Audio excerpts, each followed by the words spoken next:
Hey guys, in today's video, I'll be giving you a full beginner tutorial on Janitor AI. So let's begin. Janitor AI is a fantastic tool that lets you create fictional chatbot characters with different personalities. Imagine chatting with Spider-Man, Gwen Stacy, or even your favorite game characters like Leon, Ghost, and others with the help of generative AI. And guess what? You can integrate these chatbots in your own apps. So let's see how to use Janitor AI for free. To get started, first you need to visit their website and register on it. But before registering, make sure that you are 18 plus because there is a lot of NSFW content here. So make sure you are 18 plus and then you can register with your Google account or any other alternative like Twitter or Discord.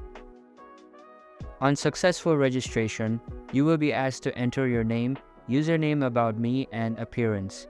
This appearance section is useful. Anything you write here will be given as the input to the chatbot you are chatting with to know about your character. So if you want, you can write something here.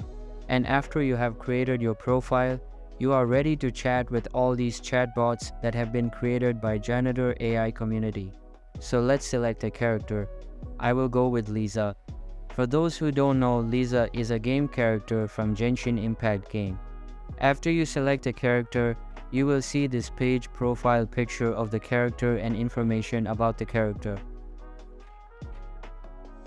In character definition, you can see the tokens that are used to create this character, like personality tokens, and then the first message that will be given by this chatbot. So click on Chat with Lisa to start chatting with this chatbot. So this is how you can use Janitor AI. So that's it for this video.